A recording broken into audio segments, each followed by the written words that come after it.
À présent, nous allons voir un petit peu les attributs que l'on peut attribuer à nos différents produits. Alors, les attributs, c'est quoi? C'est par exemple la couleur d'un vêtement, ou la taille d'un vêtement, bien entendu, ou tout un tas de choses comme ça qui vont caractériser le vêtement sous différents, qui vont caractériser pardon un produit sous différents aspects ou différents éléments. Alors ça peut être très pratique d'avoir ça pour laisser tout simplement le choix au client plus large pour trouver ce qu'il souhaite. Ça permet de décliner en fait un produit en plusieurs possibilités. Pour ça, ça se passe comme ceci. Il faut aller dans catalogue, dans attributs et caractéristiques, on y avait déjà été, mais cette fois on va s'intéresser aux attributs. Pour ça, on va cliquer sur ajouter un nouvel attribut.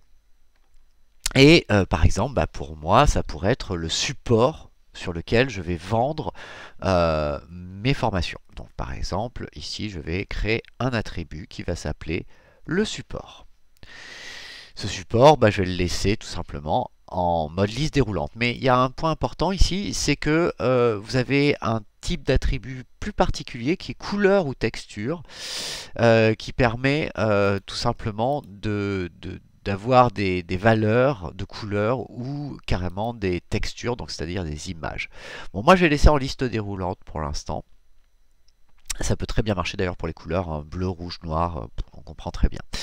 Je vais cliquer sur enregistrer et je vais donc avoir un nouvel attribut qui s'appelle support. Bien entendu, ce support, je vais lui rajouter des valeurs. Donc je vais ajouter une valeur. Et je vais lui dire que donc je peux le vendre sous forme de DVD. J'ai enregistré puis ajouter une nouvelle valeur.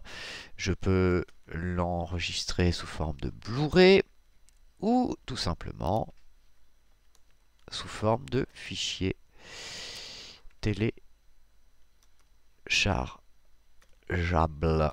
Voilà. Donc d'ailleurs, je vais même proposer un avis. Enregistrer une nouvelle valeur. Lorsque je vais maintenant sur mon produit, je vais prendre toujours ma formation en niveau 1 par exemple. Je vais pouvoir cette fois lui dire que ce produit fonctionne avec des déclinaisons. Pour ça, lorsque je clique sur produit avec des déclinaisons, il va m'ouvrir un nouvel onglet ici, déclinaison. Et dans cet onglet déclinaison, je vais pouvoir lui dire sous quelle forme je peux le décliner. Par exemple, donc sur son support. Je vais rajouter les trois. Je vais cliquer sur les trois et je vais cliquer ensuite sur Generate.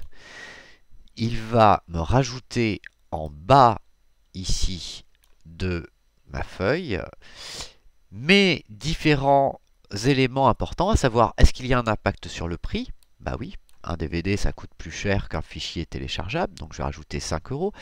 Et le Blu-ray ça va coûter encore plus cher, je vais le mettre à 10 € par exemple. Voilà. Et je vais indiquer un petit peu quelles seront les différentes quantités. Je vais dire par exemple que j'ai 50 supports DVD et que je vais avoir 100 supports Blu-ray à vendre. J'enregistre ceci et lorsque je visualise à présent mon produit, je peux voir ici qu'il y a la possibilité de sélectionner le support.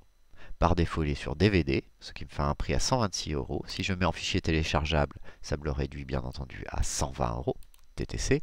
Et si je mets en Blu-ray, par contre, ça le monte à 132 €. Donc ça fonctionne bien. Je peux avoir ici des paramètres pour décliner mon produit. Voilà, suite dans la prochaine vidéo.